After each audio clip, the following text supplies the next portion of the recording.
Waalaikumsalam. Innal hamdalillah nahmaduhu wa nasta'inuhu wa nastaghfiruh wa nu'minu bihi wa natawakkalu 'alaihi wa na'udzu billahi min shururi anfusina wa min sayyiati a'malina may yahdihillahu fala mudilla lahu wa may yudlil fala hadiya lahu. Asyhadu an la ilaha illallah wahdahu la syarika lahu ونشهد أن سيدنا ونبينا ومولانا محمدا عبده ورسوله الذي لا نبي بعده. اللهم صل وسلم وبارك على سيدنا محمد وعلى آله وأصحابه وذريته وأهل بيته الكرام. أما بعد. Jemaah salat subuh yang dimuliakan Allah Subhanahu wa taala. Alhamdulillah Allah Subhanahu wa taala karuniakan kepada kita yaitu satu kesempatan untuk melaksanakan ketaatan kita kepada Allah Subhanahu wa taala. Maka tanamkan dalam hati kita bahwa taatnya kita bisa, duduknya kita, berjalannya kita, bisa ibadahnya kita, bangunnya kita, dan bisa melaksanakan sholat subuh pada pagi hari ini, itu adalah karena adanya karunia Allah kepada kita. Karena kita ini tidak punya kekuatan apa-apa. Apabila Allah Subhanahu wa taala berkehendak untuk bagaimana supaya manusia ini tidak mudah di dalam mengamalkan agama, kalau Allah berkehendak menyusahkan, maka disusahkan. Sekalipun dia sehat, kesempatan waktunya ada, kalau Allah tidak kasih kekuatan untuk melaksanakan taat, maka tidak akan bisa. Begitu juga Allah Subhanahu wa taala berikan kekuatan kepada orang-orang yang dicintainya, sehingga walaupun sesibuk apapun aktivitas, pekerjaan, secapek apapun kegiatan, tapi Allah berikan kekuatan untuk bangun di pagi hari, melaksanakan sholat subuh berjamaah. Sering disampaikan bahwa orang yang melaksanakan sholat subuh berjamaah, maka seolah-olah dia melaksanakan sholat malam semalam suntuk. Jemaah yang dimuliakan Allah Subhanahu wa taala, kita akan lanjutkan kajian Al-Quran di surah An-Naba di juz 30, yaitu ayat ke-31 sampai ayat selanjutnya. Jemaah yang dimuliakan Allah Subhanahu wa taala, Allah Subhanahu wa taala katakan di dalam ayat Al-Quran surah An-Naba atau amma yatasaalun di ayat ke-31 dan 32, innalil muttaqina mafaza hadaika wa a'naba. Innalil muttaqina, sesungguhnya orang-orang yang bertakwa, mafaza, dia mendapatkan kemenangan. Mendapatkan kemenangan. Kemudian apa yang dimaksud kemenangan di sini? Hadaiqa wa a'naba, yaitu kebun-kebun dan buah anggur. Jemaah yang dimuliakan Allah Subhanahu wa taala, dari mulai ayat 31 surah An-Naba ini sampai ayat ke-36, ini pembahasan ayatnya tentang balasan bagi orang-orang yang bertakwa. Setelah sebelumnya Allah mengutip ayat, yaitu menjelaskan tentang bagaimana kengeriannya orang-orang yang dimasukkan oleh Allah Subhanahu wa taala ke dalam neraka jahanam. Jemaah yang dimuliakan Allah Subhanahu wa taala, salah satu hal yang menjadi kebiasaan pembahasan dalam Al-Quran, setelah membahas tentang kengerian kehidupan akhirat, maka akan diikuti dengan kenikmatan kehidupan akhirat. Apa maksudnya jemaah yang dimuliakan Allah? Ini hikmahnya agar menjadi bahan perbandingan, juga untuk diketahui kesudahan masing-masing dari setiap orang, yaitu perilaku kebaikan yang dia buat ketika di dunia atau keburukan yang dia buat ketika di dunia. Jemaah yang dimuliakan Subhanahu wa taala,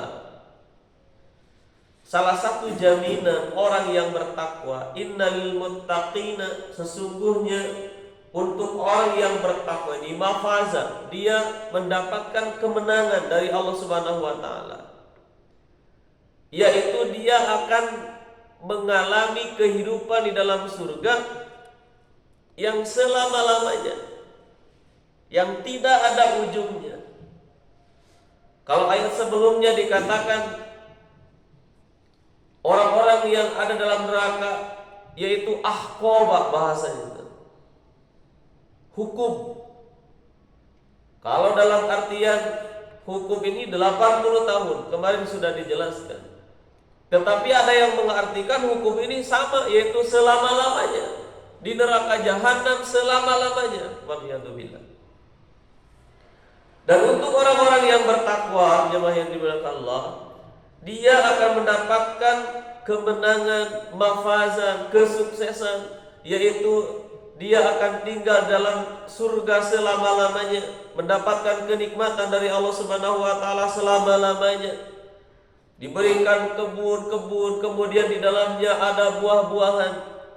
Di sini Allah memberikan satu gambaran kepada manusia orang yang dimasukkan ke dalam surga, yaitu hada'iqa wa anaba. Dia diberikan kebun-kebun yang di dalamnya terdapat sekali banyak, yaitu buah-buahan. Tapi di sini Allah katakan wa anaba, dan buah anggur. Kenapa nih buah anggur ini dispesialkan oleh Allah Subhanahu wa taala? Karena jemaah yang dibawa Subhanahu wa taala, buah anggur ini dikatakan di surga ini begitu nikmatnya nih buah anggur ini. Kalau anggur yang ada di dunia pada saat ini jelas tidak akan sama dengan anggur yang Allah Subhanahu wa taala berikan di surga. Karena apa? Al-jannatu, sesungguhnya surga itu mala ainun ra'at wala udhunun sami'at wala khatarat min qalbin basar. Belum pernah terlihat oleh mata kita, wala udhunun sami'at, juga belum pernah terdengar. Hanya gambaran-gambaran saja yang Allah katakan di Al-Quran atau hadis Nabi. Bahkan tergetak dalam hati pun belum pernah. Maka Allah berikan gambaran kepada manusia bahwa hadiah daripada orang yang melaksanakan ketaatan kepada Allah, takwa kepada Allah, menjauhi larangan-larangan Allah, mengikuti perintah-perintah Allah Subhanahu wa taala, mafazan, maka dia mendapatkan kemenangan, keberhasilan, kesuksesan, yaitu fil jannati khalidina fiha abada. Dia berada dalam surga selama-lamanya. Kemudian ayat berikutnya jemaah yang dimuliakan Allah, wa kawa'iba atraba, dan gadis-gadis montok yang sebaya. Maka Al-Imam Ibnu Katsir, Syekh Jalaluddin As-Suyuti, bahkan para alim ulama mentafsirkan gadis-gadis montok yang sebaya. Punten ya, bukan jorok itu. Maksudnya yaitu perempuan yang mempunyai yang mempunyai buah dada yang bulat menempel gitu di artinya itu hadaika. Jemaah yang dimuliakan Allah, dan semua gadis-gadis di surga itu semuanya sebaya. Semuanya sebaya. Ada yang mentafsirkan yaitu kurang lebih usianya sekitar 30, dari 30 sampai 35 tahun. Bagaimana dengan laki-lakinya? Sama laki-lakinya juga. Allah sediakan gadis-gadis di surga. Ini untuk siapa? Untuk laki-laki. Yang mana laki-laki dia mampu menahan keinginan-keinginan hawa nafsunya ketika di dunia, yang hanya sebentar saja di dunia ini, hanya 60 sampai 70 tahun saja. Kalau mampu menahan keinginan-keinginan tersebut, Allah berikan wa kawa'ib atsaraba wa ka'san dihaqa. Gadis-gadis yang masih perawan, gadis-gadis yang masih perawan. Jemaah yang dimuliakan Allah Subhanahu wa taala. Maka di dalam kitab Fadilah Sedekah, di situ dikisahkan seorang alim ulama yang hari-hari, setiap hari, setiap malam dia melaksanakan ibadah kepada Allah Subhanahu wa taala, dan tidur pun hanya sebentar saja. Bahkan dikatakan dia selama 40 tahun dia itu melaksanakan sholat subuh dengan wudhu sholat isya. Melaksanakan sholat subuh dengan wudhu sholat isya. Kira-kira tidur tidak? Tidak tidur. Maka satu hari, jemaah yang dimuliakan Allah, ini orang soleh ini ketiduran. Satu hari dia ketiduran, jemaah yang dimuliakan Allah. Maka dalam tidurnya didatangi oleh seorang perempuan, satu orang gadis yang mana dia berwajah buruk. Dia berwajah buruk, jemaah yang dimuliakan Allah. Kemudian ditanya, engkau ini siapa? Aku ini adalah malamnya kamu yang malam hari ini tidak dipakai bermunajat kepada Allah. Kemudian siapa gadis-gadis yang begitu banyak di sana? Mereka cantik-cantik. Maka dikatakan gadis-gadis itu adalah malam-malam kamu yang dipakai bermunajat kepada Allah Subhanahu wa taala. Jemaah yang dimuliakan Allah, di dalam kitab Dardir Mi'raj, di situ dikatakan bagaimana para bidadari yaitu mengharapkan laki-laki soleh menjadi suaminya di surga. Bidadari ini mengharapkan laki-laki yang soleh menjadi suaminya di surga. Maka apabila ada satu orang laki-laki yang dia ahli ibadah, dia ahli sedekah, dia ahli jihad, maka jemaah yang dimuliakan Allah Subhanahu wa taala, itu gadis-gadis di surga dia akan berebutan, bahkan dia katakan sesungguhnya dia adalah calon suami saya. Ini makna daripada wa kawa'ib atsaraba. Kemudian ayat berikutnya, orang yang bertakwa dia masuk ke dalam surga, disediakan surga oleh Allah Subhanahu wa taala, wa ka'san dihaqa. Apa ka'san dihaqa? Yaitu gelas yang penuh dengan minuman. Maksud minuman di sini jemaah yang dimuliakan Allah adalah khamar. Maka khamar ini jemaah yang dimuliakan Allah masih disegel, tutupnya belum pernah ada yang membuka, kemudian tidak memabukkan, menghilangkan haus. Yang mana dikatakan apabila satu orang dia meminum daripada khamar satu tegukan saja, maka di surga selama 100 tahun rasanya masih nempel di tenggorokannya. Itulah kehidupan daripada surganya Allah Subhanahu wa taala. Jemaah yang dimuliakan Allah Subhanahu wa taala, kenikmatan surga ini yang Allah sebutkan di dalam 2 ayat menunjukkan begitu sempurnanya Allah memberikan kenikmatan kepada hamba-hambanya yang ketika di dunia dia melaksanakan ketaatan, ketakwaan kepada Allah Subhanahu wa taala. Hari ini jemaah yang dimuliakan Allah, kenikmatan itu satu saja Allah berikan kepada kurang lebih 8 miliar manusia.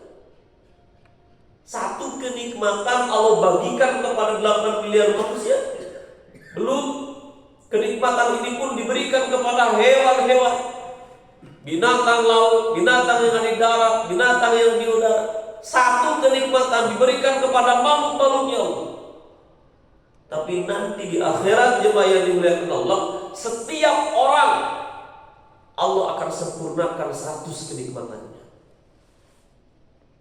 Allah akan sempurnakan 100 kenikmatannya. Sehingga jemaah yang dimuliakan Allah, di dalam salah satu hadis baginda Nabi SAW dikisahkan bagaimana ketika seseorang yang terakhir masuk ke dalam surga, artinya dia adalah manusia yang paling terakhir masuk ke dalam surga dan terakhir dikeluarkan dari neraka. Masuklah dia ke dalam dimandikan oleh para malaikat, yaitu kepada Nahrul Hayat, yaitu sungai kehidupan. Dimandikan di sana. Tetapi orang-orang yang masuk ke dalam neraka jahanam itu dikatakan oleh baginda Nabi bahwa di dahinya, di keningnya ini akan ada tulisan Jahanamiyun. Di keningnya itu ada tulisan Jahanamiyun, artinya alumni neraka jahanam. Akan ada tulisan itu di keningnya itu. Dimandikan jemaah yang dimuliakan Allah, orang yang terakhir masuk ke dalam surga, dimandikan, kemudian dia dibawa. Ketika melihat pintu daripada surganya Allah Subhanahu wa taala, begitu nikmatnya, pingsan dia, Pak. Pingsan. Maka dikatakan pingsannya ini jemaah yang dimuliakan Allah, yaitu selama 100 tahun dibangunkan. Dibukakan daripada pintu surga, kemudian datang anak-anak kecil, gadis-gadis kecil, yang mana gadis-gadis ini membawa makanan-makanan untuk dihidangkan kepada manusia yang terakhir masuk ke dalam surga. Jemaah yang dimuliakan Allah, pelayan-pelayan gadis-gadis kecil datang membawa nampan yang berisi dengan makanan. Kemudian dia makan, terus makan, sehingga malaikat Jibril sampai mengingatkan, wahai hamba Allah, engkau berhenti makan.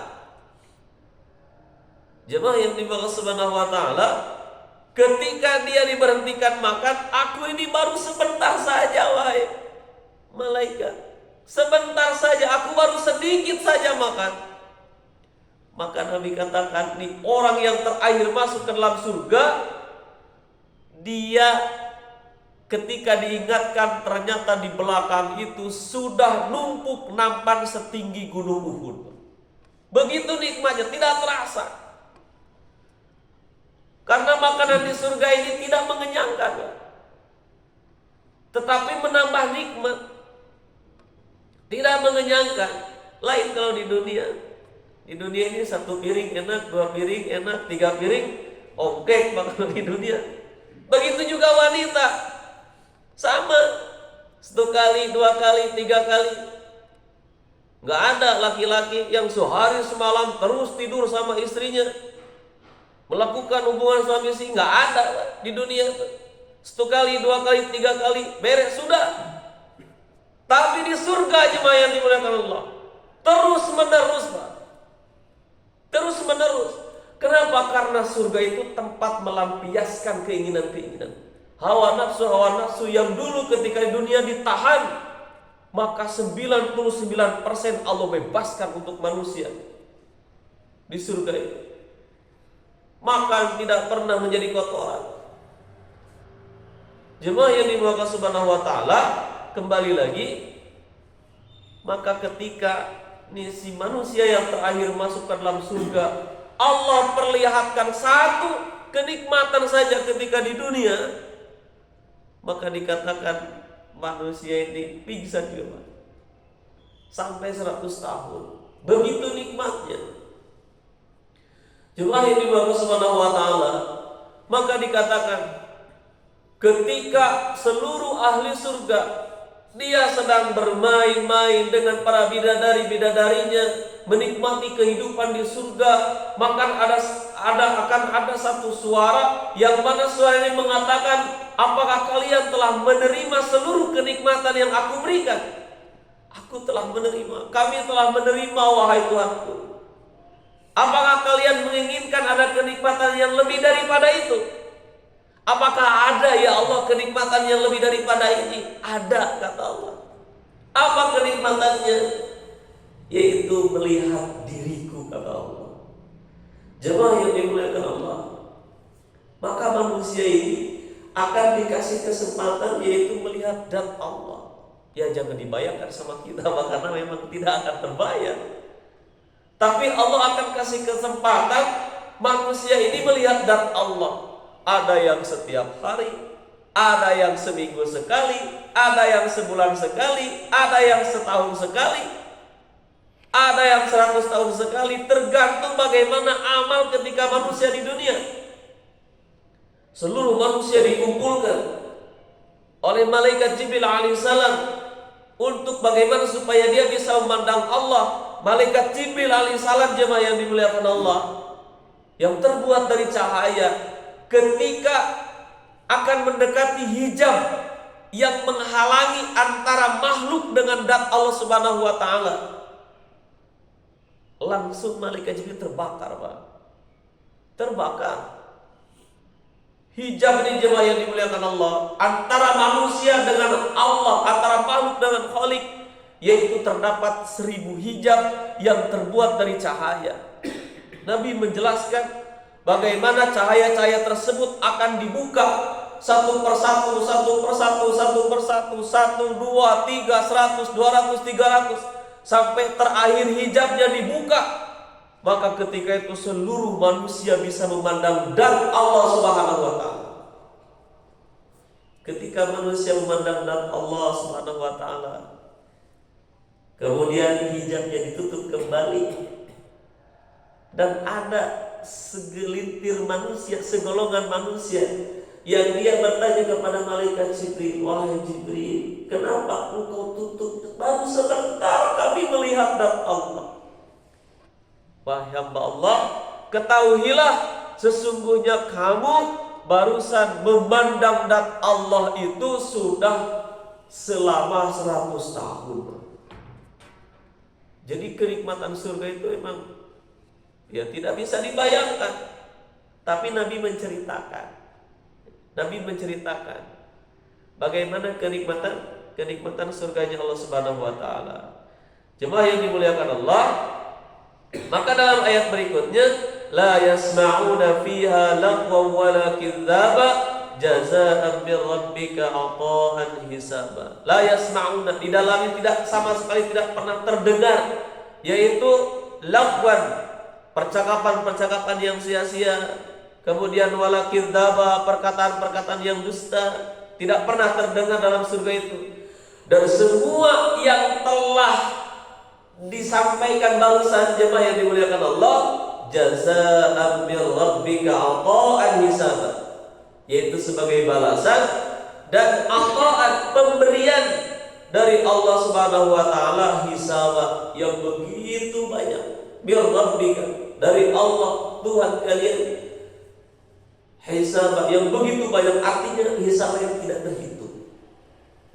Jemaah yang dimuliakan Allah, maka di sisa-sisa daripada usia kita pada hari ini, maka bagaimana kita itu mengharapkan di setiap detiknya, di setiap menitnya, di setiap harinya, yaitu ada satu amalan yang menghantarkan kita kepada surganya Allah Subhanahu wa taala.